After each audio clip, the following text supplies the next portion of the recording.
boa tarde aos professores de língua portuguesa.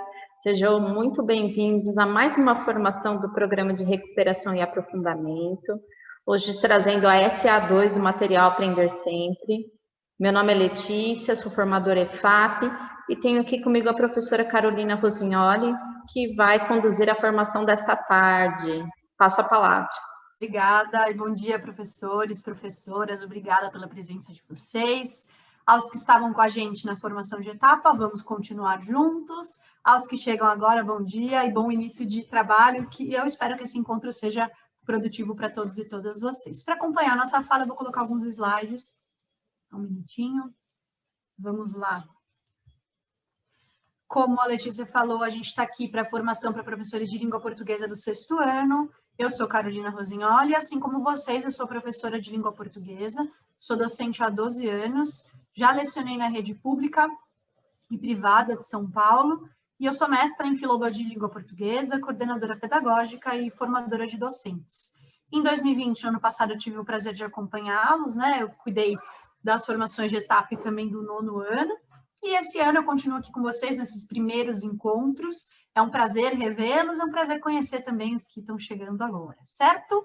Vamos lá, é muito bacana se vocês puderem, para acompanhar a formação, terem material na mão, se vocês conseguirem ter, é bacana, e aí vocês podem acessar digitando no navegador o link que está na tela, então https://bit.ly com y, /3OKBHRR, certo? Vocês podem digitar isso aí, podem tirar print para fazer isso depois, mas tem uma outra coisa que funciona também que eu já testei, que é o seguinte, vocês podem colocar no buscador do navegador de vocês algumas palavras-chave. Então, se vocês digitarem EFAP, Currículo Paulista, Aprender Sempre, vocês encontram o link lá para acessarem o material, tá bem? Então, vamos lá. Os nossos objetivos hoje são reconhecer os processos cognitivos e os objetos de conhecimento que são mobilizados nas habilidades propostas para a sequência 2 do 6º ano. Então, a gente já olhou para a habilidade essencial no primeiro encontro formativo de etapa, agora a gente olha também para as de suporte e a gente pensa em como elas se materializam no planejamento pedagógico, certo? Também vamos analisar o itinerário cognitivo que é proposto na sequência 2, 6º ano, reconhecendo a progressão das atividades para potencializar o desenvolvimento das habilidades essenciais e de suporte.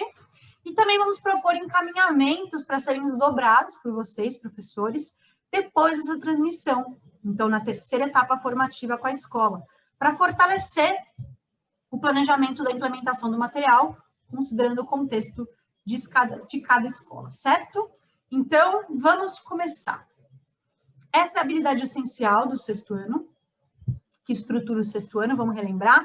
Reconhecer em textos de diferentes gêneros as variedades da língua falada, o conceito de norma padrão e o de preconceito linguístico. Na formação de etapa, vocês tiveram a oportunidade de relembrar a estrutura de uma habilidade, aqui ela está destacada. O procedimento cognitivo está em negrito, está destacado na tela em negrito, e os objetos de conhecimento estão sublinhados, certo? Então, reconhecer, produzir, fazer uso, por exemplo, são exemplos de procedimentos cognitivos. Aqui a gente tem o reconhecer, que como a gente viu no encontro de etapa, é interconectado, interdependente de outros procedimentos cognitivos, como conhecer, identificar, por exemplo.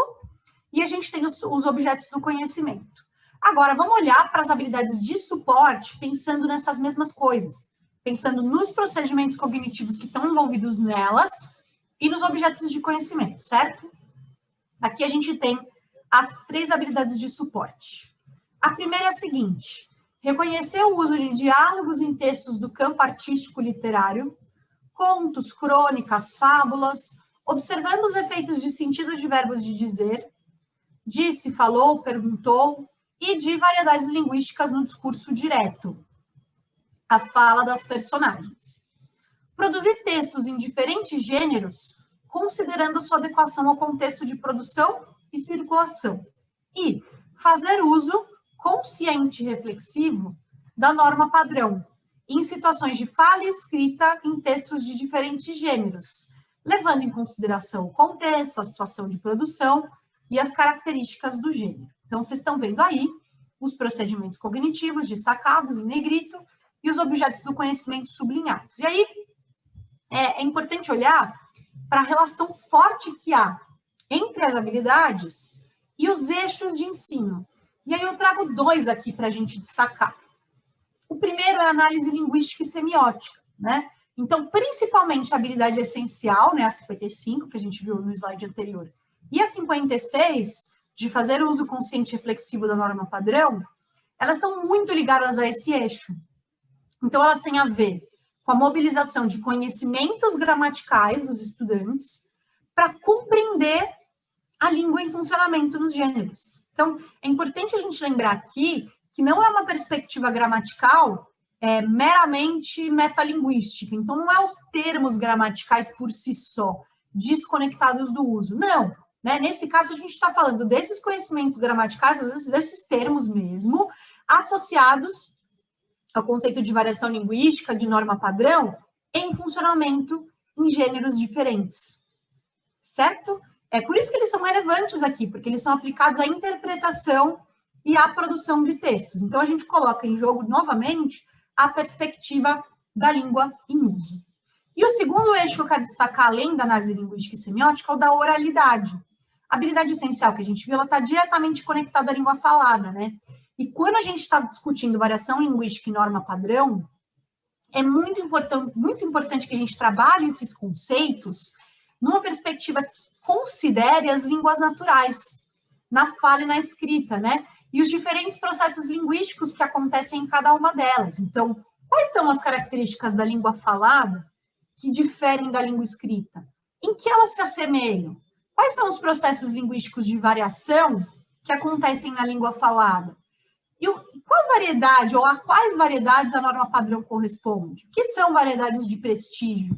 Por que algumas variedades de prestígio são mais parecidas com a norma padrão e outras são menos, né? E as variedades que não têm prestígio são menos. Enfim, é importante a gente trazer esses conceitos para uma discussão ética e crítica, e não só para explorar conceitos gramaticais por si só, mas sempre em funcionamento, em uso, e nessa perspectiva ética e crítica.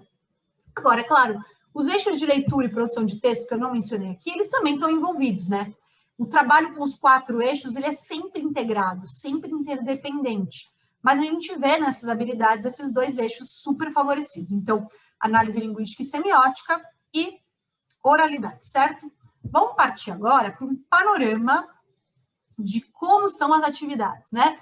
O conjunto de aulas, ele está sempre articulado às habilidades. Cada aula sempre tem uma intencionalidade, então, um objetivo de ensino.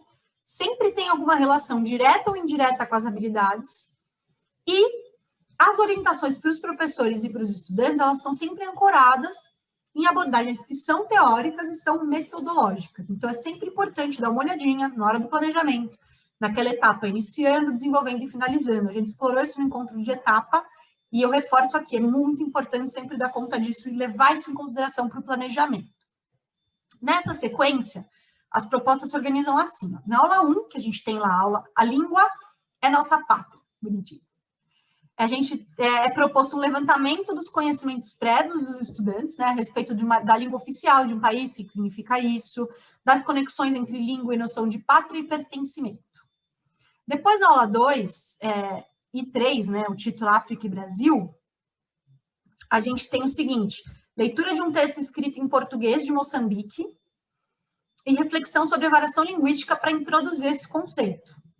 Depois, na aula 4, falamos todos iguais. Na aula 5 também, que é o tipo assim, são aulas parecidas, né, que se conectam, aprofundada a questão da variação linguística em diferentes dimensões. Na aula 6, contexto, tem a questão do reconhecimento da importância de considerar o contexto de produção e circulação para avaliar a adequação linguística dependendo da variedade do português. Então, uma atividade bem importante para pensar essa questão de contexto de produção e circulação, monitoramento de fala, registro formal, registro informal, qual a diferença entre registro formal e informal e variedade linguística. É bem importante frisar esses conceitos para os estudantes. E nas aulas 7 e 8, é proposta uma ampliação do repertório de gêneros para análise das variedades linguísticas adequadas. Então, a gente tem aí mensagem encaminhada e carta formal para ampliar essa noção de adequação linguística e do uso das variedades, dependendo da situação comunicativa, certo? Muito bem.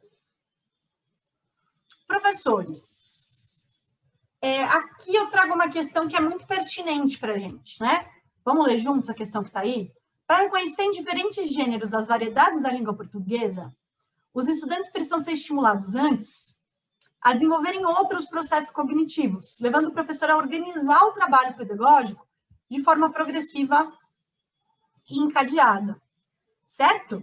Então, a nossa habilidade lá, essencial, de reconhecer em textos as variedades da língua falada, o conceito de norma padrão, para que os estudantes consigam fazer isso, eles precisam desenvolver antes outros processos cognitivos, né? O que tem de, em outras palavras, o que tem de pré-requisito, o que acontece antes para que eles deem conta desse procedimento cognitivo específico? Então, vamos pensar num exemplo aqui, antes da gente ver uma proposta de encadeamento de atividades. Vamos pensar assim. Para reconhecer as variedades da língua, primeiro os estudantes têm que conhecer o conceito de variação linguística. Eles têm que conseguir identificar fenômenos linguísticos que motivam a variação e a mudança, certo? E eles precisam também conhecer a variedade de gêneros que está envolvida aí para que eles possam perceber como a variação linguística opera nesses diferentes gêneros. Na perspectiva do planejamento pedagógico, isso significa que o professor vai ter que tomar algumas decisões para propor um itinerário cognitivo, ou seja, para propor um processo formativo que dê conta de desenvolver essas habilidades que são pré-requisito para que eles consigam reconhecer os conhecimentos que estão envolvidos nessa habilidade, certo? Então, o que é esse itinerário cognitivo? Do que a gente está falando? Está falando de conjunto de procedimentos, dos verbos de ação lá, que são ativados por atividades diversificadas, certo? Para que a gente possa atingir o desenvolvimento das habilidades. Cada sequência tem percursos distintos, depende da habilidade, depende dos conhecimentos, depende dos gêneros que são explorados. Então, por itinerário cognitivo, a gente quer dizer isso, esse conjunto de procedimentos, nesse caso, reconhecer, identificar, interpretar, compreender, por exemplo, que estão envolvidos, que são pré-requisitos para que o estudante desenvolva a habilidade. Então, eu queria mostrar uma proposta aqui para vocês de percurso para que essas habilidades da sequência sejam desenvolvidas, sempre respondendo, né, sempre de acordo com a habilidade essencial que está aí na tela de vocês. Então, primeiro, etapa 0 e 1, né? Antes de tudo, a gente precisa sempre partir da recuperação e levantamento de conhecimentos prévios, certo? É sempre importante diagnosticar os conhecimentos prévios dos estudantes, as lacunas, necessidades de aprendizagem e qual é a realidade dos estudantes, quais são os conhecimentos que estão ancorados na vida real desses estudantes, para que seja possível conectar os novos conhecimentos a eles. Depois, das etapas 2 até 5, a gente dá oportunidade para os estudantes de se aproximar e debater, né, se aproximarem e debaterem os diferentes objetos do conhecimento. Então, ali a gente tem, primeiro de tudo, né, depois desse diagnóstico, conhecer a variação linguística, observar o fenômeno, depois, debater sobre o preconceito linguístico, discutir o que acontece, quais as vivências que eles têm ligadas a isso, e compreender o papel da norma padrão. Em que situações a norma padrão é importante? Qual a importância de estudar a norma padrão na escola? Qual é o lugar da norma padrão na nossa vida e nas escolhas que a gente faz enquanto usuários ativos da língua, enquanto leitores, enquanto produtores de texto, isso é tudo importante. E aí, por fim, na etapa 6, né, de 5 para 6, ali no finalzinho, a ideia é expandir o repertório de gêneros, partindo desses objetos do conhecimento. Então, depois de fazer uma investigação e discussões sobre os principais conhecimentos, a gente amplia o repertório para ver como que essa variação se manifesta nesses materiais, certo? Para a gente pensar objetivamente, na prática, como que esse itinerário pode se desenvolver, eu vou trazer aqui uma proposta de análise, um exemplo, a partir da aula 2, certo? Então, a aula 2 convida os estudantes a lerem alguns textos, tá? E aí, eu vou ler esses textos aqui com vocês para a gente ver como é que a aula se organiza, tá? Primeiro, os estudantes são convidados a ler um trecho de uma lenda de Moçambique, Essa que está na tela de vocês, eu vou ler juntos. E depois eles têm que ler um texto que dá algumas características e algumas informações interessantes, demográficas, tal, por exemplo, sobre Moçambique. Tem até um mapa para localizar Moçambique em relação ao Brasil. Mas vamos começar pelo trechinho do conto. Texto 1. O homem chamado Namaraçota, lenda de Moçambique. Havia um homem que se chamava Namaraçota. Era pobre e andava sempre vestido com farrapos. Um dia foi à caça. Ao chegar no mato, encontrou um impala morto. Quando se preparava para assar a carne do animal, apareceu um passarinho que lhe disse: Namaraçota, não se deve comer essa carne. Continua até mais adiante, que o que é bom estará lá. O homem deixou a carne e continuou a caminhar. Ele obedeceu e continuou a andar até que viu uma casa junto ao caminho. Parou e uma mulher que estava junto à casa chamou-o. Mas ele teve medo de se aproximar, pois estava muito esfarrapado. Chega aqui, insistiu a mulher. Namaraçota aproximou-se então. Entra, disse ela. Ele não queria entrar porque era pobre, mas a mulher insistiu e Namaraçota entrou finalmente. Vai te lavar e veste essas roupas, disse a mulher. E ele lavou-se e vestiu as calças novas. Em seguida, a mulher declarou: a partir deste momento, esta casa é tua. Tu és o meu marido e passas a ser tu a mandar. E Namaraçota ficou, deixando de ser pobre. Muito bem, esse é o trecho da lenda. E agora a gente vai ver o segundo texto. Então, tem um mapa, como eu falei, que ajuda a identificar Moçambique em comparação, né, em relação ao Brasil, no trechinho do mapa mundi. E aí tem lá. Moçambique é um país localizado no sudeste do continente africano, banhado pelo Oceano Índico, a leste, e que faz fronteira com a Tanzânia ao norte. A capital e maior cidade do país é Maputo, anteriormente chamada de Lourenço Marques, durante o domínio português. A língua oficial é o português. Moçambique é membro da comunidade dos países de língua portuguesa. Muito bem. Então, depois de ler isso aí, né, de ler esses dois textos, os estudantes vão responder algumas questões e a gente já fez um exercício na formação de etapa para pensar em como expandir, como ampliar o repertório de questões que a gente pode fazer a respeito desse conto. A gente pode, por exemplo, perguntar se os estudantes conhecem alguém chamado Namaraçota, se o nome soa comum, corriqueiro para eles ou não, por que eles acham que isso acontece, se eles conhecem lendas brasileiras com as quais eles possam comparar essa lenda, se eles imaginam que tipo de pessoa eles imaginam que escreva lendas, se eles já escreveram alguma lenda, onde eles costumam ler lendas, onde eles costumam ouvir lendas. São perguntas que podem ajudá-los. O que eles acham que essa lenda significa, claro, né? E quais versões brasileiras de lenda a gente teria que talvez transmitissem as mesmas ideias, né? De recompensa, por exemplo. São questões interessantes para trabalhar o contexto. Mas agora eu vou convidar vocês para uma interação ligada ao itinerário cognitivo que está proposto nessa aula aí, tá? Então, o seguinte, considerando a habilidade essencial do sexto ano e essa atividade de leitura, quais itinerários cognitivos foram identificados nessa atividade? Então, a habilidade é reconhecer em textos de diferentes gêneros as variedades da língua falada, o conceito de norma padrão e de preconceito linguístico. E tem 3 opções de itinerários cognitivos para vocês escolherem um. A. As atividades exploram a identificação e reconhecimento de diferentes palavras que são utilizadas em diferentes países lusófonos. B. As atividades exploram a leitura e interpretação de textos em gêneros variados, com foco no reconhecimento e na comparação de elementos relacionados ao uso e à variação da língua. Ou C. As atividades exploram a produção de texto em variados gêneros, tendo como eixo os elementos relacionados ao uso e à variação da língua. Eu vou reservar 3 minutinhos para vocês responderem no chat, e aí eu já passo a palavra para a Letícia para que ela traga as contribuições de vocês, certo?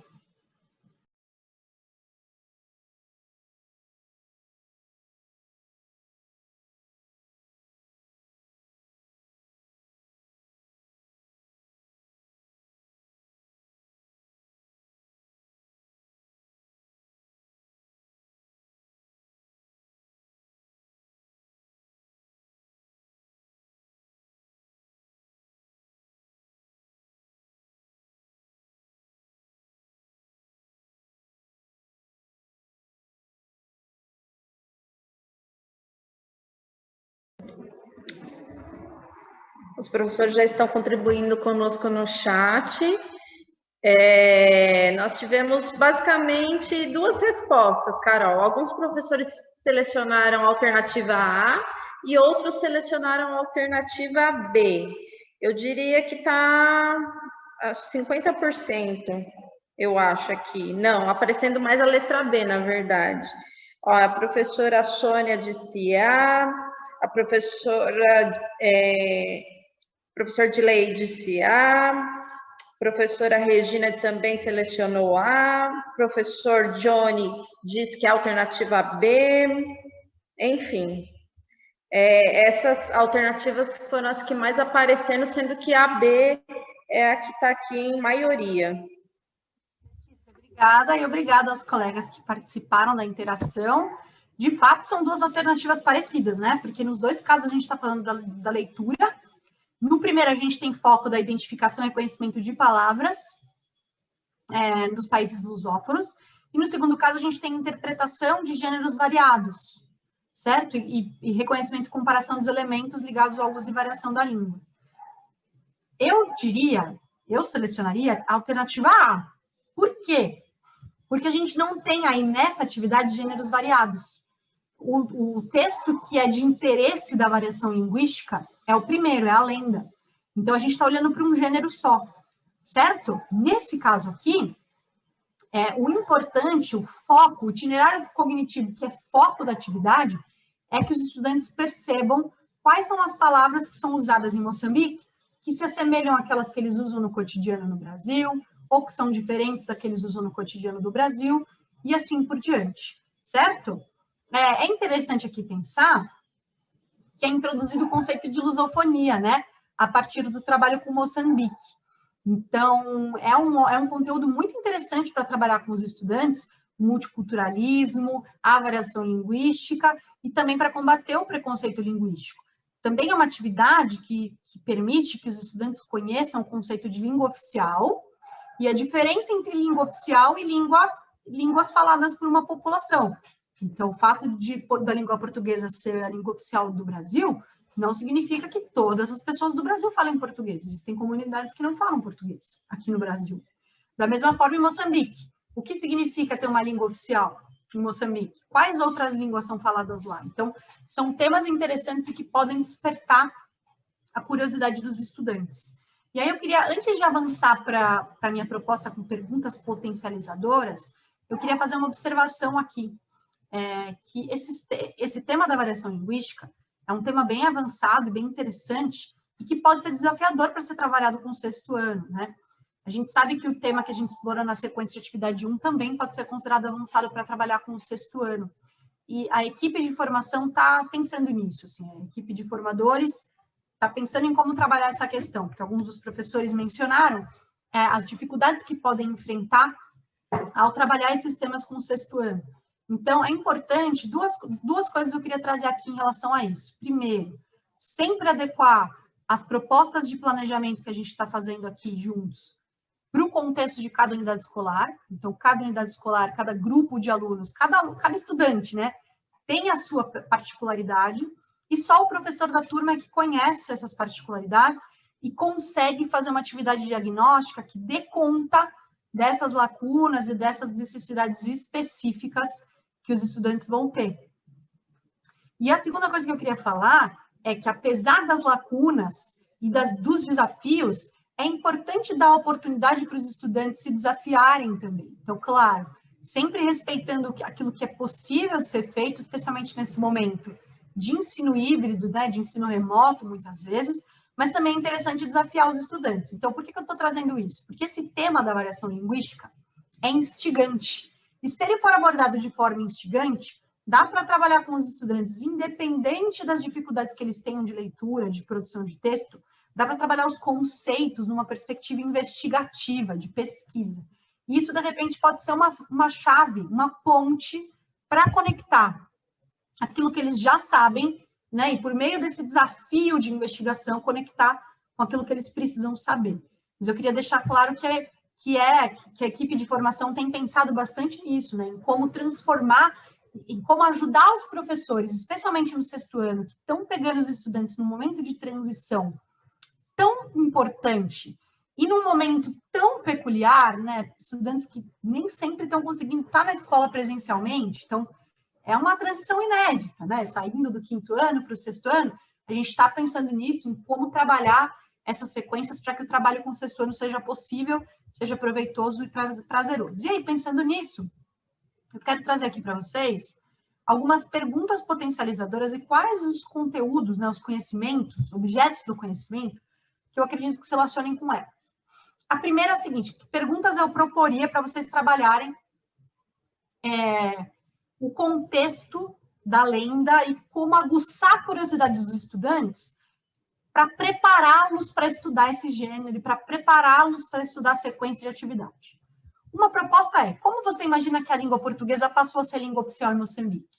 Se Moçambique é tão longe do Brasil e de Portugal, está do outro lado lá do continente africano, não é o lado mais próximo aqui do nosso país. Como será que a língua portuguesa passou a ser língua oficial em Moçambique? Então, é interessante discutir isso com os estudantes para trabalhar variação linguística, né? E os diferentes processos sociais, históricos e linguísticos que se envolvem nisso. Como você imagina que seja o sotaque das pessoas que vivem em Moçambique falando português? Nesse momento de ensino híbrido, ensino remoto, que a gente tem acesso às vezes, né, a equipamentos tecnológicos, à internet, mesmo no chat, a gente pode encontrar vídeos de pessoas falando português em Moçambique, trocar com os estudantes, pedir que eles encontrem vídeos de pessoas falando português em outros países lusófonos. Tudo isso ajuda a trabalhar não só a variação linguística, como as línguas em contato, né? O que aconteceu com a língua portuguesa lá em Moçambique, que foi diferente do que aconteceu com a língua portuguesa que chegou aqui no Brasil? Que outras línguas estavam ali naquele ambiente que produziram esse resultado, né? Isso também pode despertar a curiosidade dos estudantes. Que outras línguas você imagina que sejam faladas em Moçambique e por quê? Que, de novo, pensando em línguas em contato. De repente, uma pergunta potencializadora ligada a essa 3 aí é: que outras línguas você imagina que sejam faladas no Brasil e por quê? Porque nem sempre a gente tem, os estudantes chegam com essa noção de que não é só o português que é falado no Brasil, né? Nosso país tem centenas de línguas sendo faladas agora. Para além do português, a gente tem várias línguas indígenas, por exemplo, que persistem, que estão vivas e que estão sendo faladas aqui no nosso país. Isso é interessante também para discutir o preconceito linguístico, certo? É possível dizer que o português de Moçambique é mais certo ou mais errado quando comparado com o português brasileiro? Por quê? Uma pergunta também importante para discutir preconceito linguístico e a questão das variedades de prestígio, certo? Do nosso posicionamento linguístico diante de manifestações diferentes da língua daquela que a gente está acostumado, certo? Para abrir também os horizontes.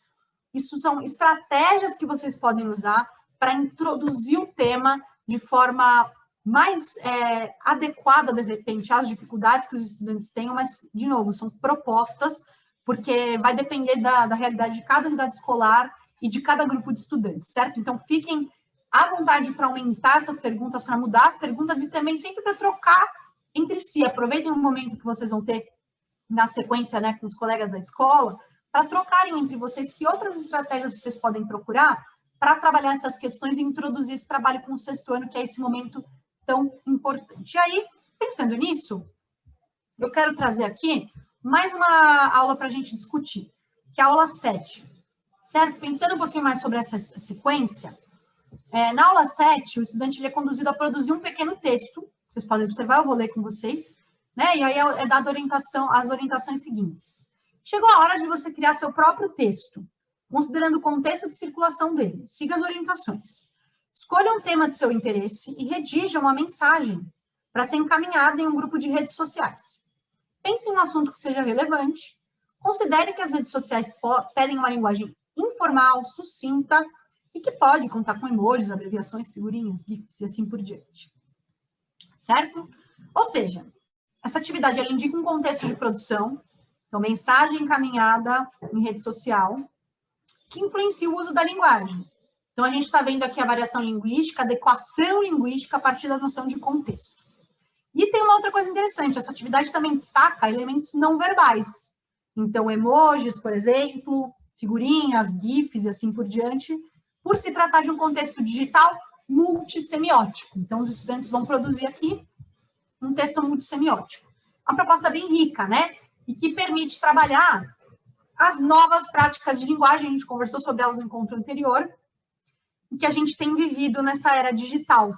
Essa aula, ela colabora muito com o desenvolvimento do multiletramento, do letramento digital, especialmente no momento em que a gente lida com tantas fake news, com tanta desinformação, que muitas vezes é veiculada exatamente dessa forma, por mensagens encaminhadas em redes sociais. Então, essa atividade, ela traz um contexto, ela traz uma oportunidade para os estudantes pensarem seriamente sobre isso, certo? Como é que é possível a gente fazer a formação ética dos estudantes durante essa atividade? Aí eu queria trazer duas propostas potencializadoras para vocês pensarem, e de novo pensando nessa ideia de que os estudantes do sexto ano estão num momento delicado, eles estão chegando agora nos anos finais do ensino fundamental, nessa situação de ensino híbrido, e muitas vezes trazem lacunas, trazem necessidades de aprendizagem, e só cada uma de vocês vai saber exatamente o que os seus estudantes precisam. Mas eu trago aqui duas propostas para vocês pensarem e, de repente, trabalharem juntos em si. Primeiro é a seguinte, a minha ideia é a seguinte, levantar contexto de produção e circulação. O que é relevante para ser compartilhado nas redes sociais? E por quê? Por quem? Né? Uma sugestão, orientar os estudantes a compilarem por alguns dias mensagens que eles ou que os familiares recebem encaminhadas nas redes sociais.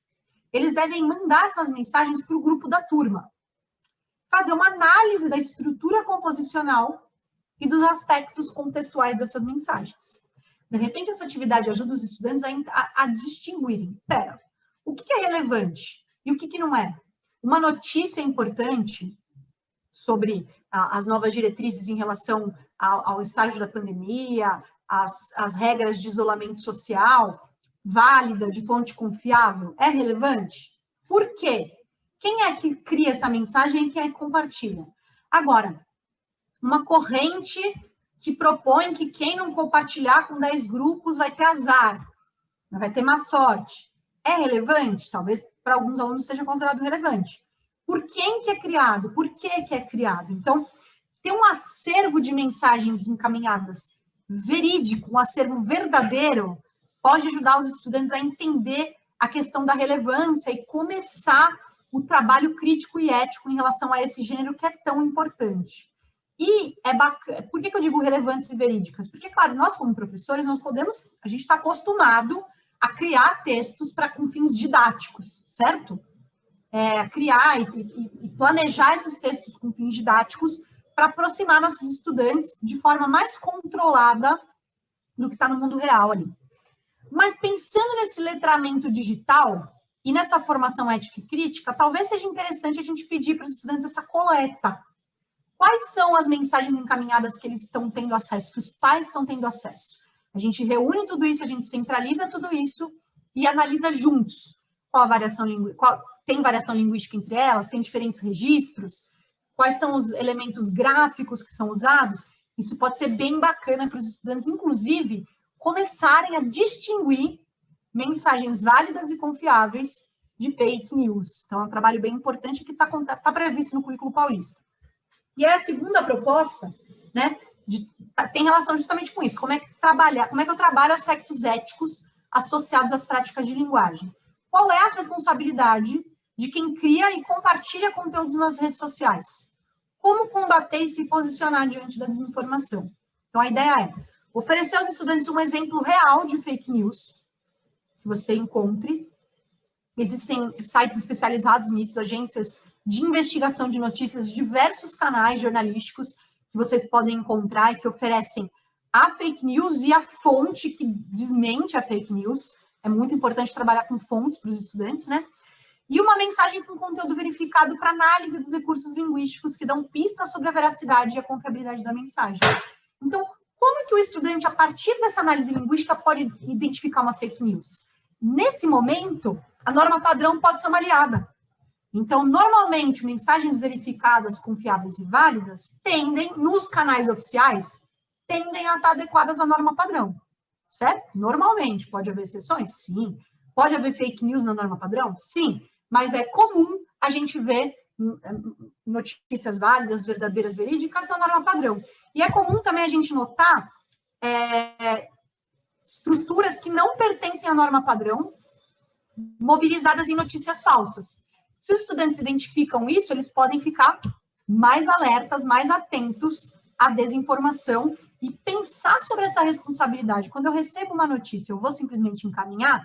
Que procedimentos eu posso fazer para compartilhar essas notícias? Então, embora os estudantes possam chegar ao 6º ano com diversas dificuldades de aprendizagem ligadas à norma padrão, existem coisas que eles conseguem identificar com alguma facilidade se a gente os ajudar. Então, o que eu sugiro é que vocês trabalhem essa proposta considerando os conhecimentos de mundo e da gramática que os estudantes já têm, trabalhando primeiro a partir deles. E aí, trazendo ao longo da sequência de atividades os outros conhecimentos que são propostos ali no trabalho. Bom, e aí eu queria trazer, de novo, esse esquema, né, de itinerário cognitivo, para que a gente veja como que as aulas da própria sequência se encaixam nesse esquema, né? Então, a gente tem a aula 1 lá no momento da atividade diagnóstica, as aulas 2 e 3 que aparecem para estudar variação linguística, depois a aula 4, as aulas 5 e as 6 para debater preconceito linguístico, e, por fim, as aulas 7 e 8 ligadas à expansão do repertório, né?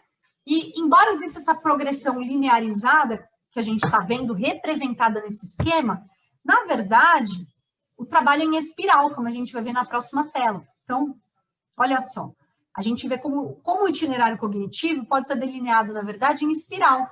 Então, a gente lê, a gente interpreta, identifica, reconhece, diferencia, compreende, analisa, produz, revisa, sempre de forma espiral. A gente vai passando ao longo de um itinerário cognitivo por vários desses procedimentos cognitivos e por várias dessas atividades.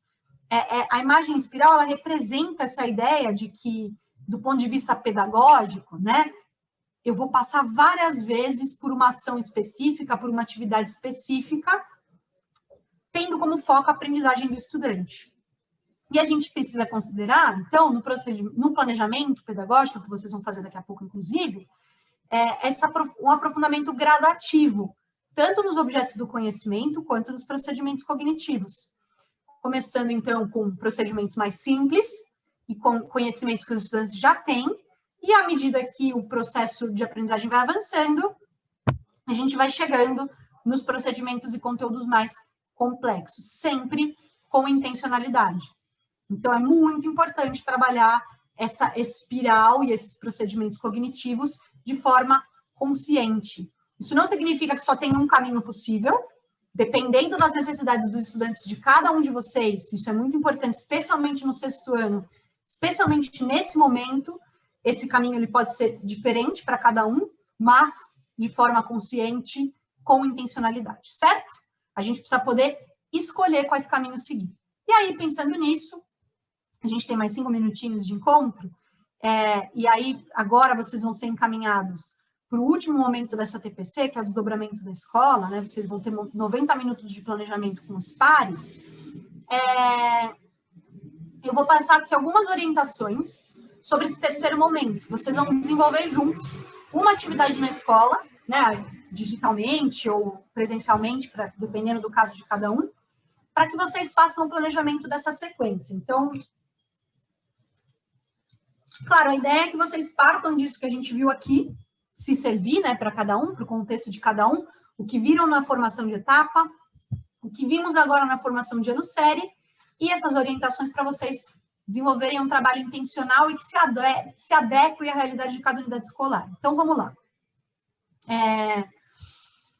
Eu vou orientar vocês sobre esse 3º momento, lendo esses itens aqui, aí eu vou apresentar algumas questões, que a ideia é que vocês desenvolvam essas questões, certo? Agora que vocês já conhecem os alunos de vocês vão poder analisar, discutir, planejar a aplicação dessa sequência de atividades de acordo com o perfil dos estudantes, né? Como a gente já falou. Então, a ideia é a seguinte, vocês vão se juntar a outros professores do mesmo ano-série, presencial ou virtualmente, ler, analisar e discutir questões da sequência de atividades 2, para aprofundar o estudo dela durante 30 minutos, e depois, durante 60 minutos, vocês vão planejar a implementação efetiva dessa sequência de acordo com as orientações dessa formação e da de etapa, certo? Então, pensando no momento de iniciando, desenvolvendo e finalizando, e como vocês podem se aproveitar dessas orientações do caderno do professor para fazer esse planejamento, pensando em perguntas potencializadoras para trabalhar contexto, pensando na estrutura das habilidades, então nos procedimentos cognitivos e nos conhecimentos, e pensando nas lacunas e necessidades de aprendizagem dos estudantes, nos diagnósticos que vocês vão fazer e como vocês vão endereçar essas questões para dar conta do que eles precisam aprender, mas ao mesmo tempo respeitando o contexto de cada um.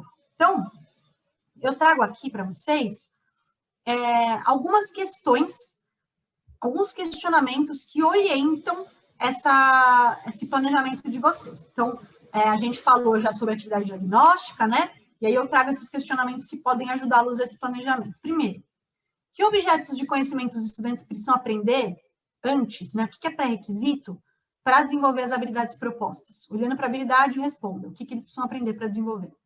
2, que atividades da sequência podem ser utilizadas para construir evidências sobre os estudantes aprenderam ou podem aprender? Como é que eu avalio?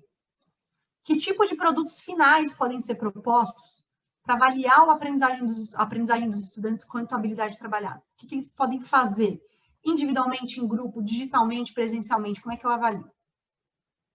Que outros percursos formativos podem ser agregados no planejamento da sequência para possibilitar a aprendizagem dos estudantes no contexto remoto ou híbrido?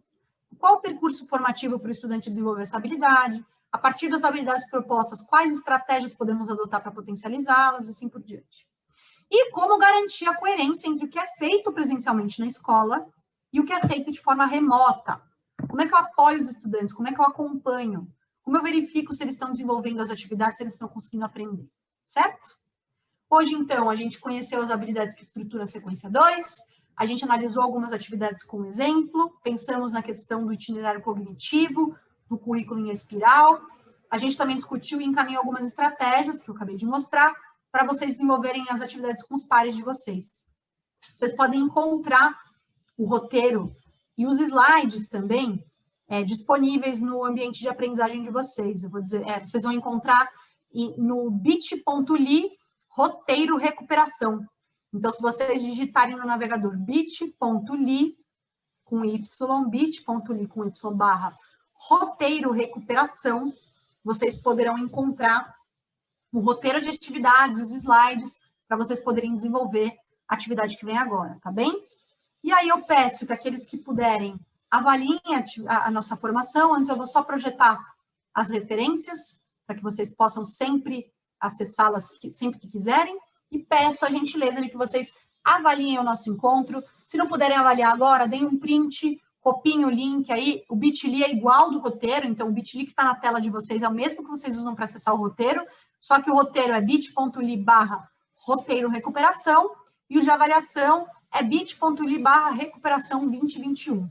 Letícia, eu te agradeço, eu agradeço muito a todos os professores e professoras, e eu te passo a palavra para encerrar nosso encontro de hoje. Bom dia e bom trabalho para todos vocês. Obrigada, Carol. Também agradeço aos professores. Eu coloquei os links, infelizmente eles não viraram hiperlinks, mas pelo menos já pode ajudá-los, né? A encontrar o roteiro, que é o material de hoje, e também a realizar a pesquisa de opinião, tá certo? Que é muito importante para nós. Agradeço, então, a todos os professores de língua portuguesa, a Carol, a equipe técnica, e até mais.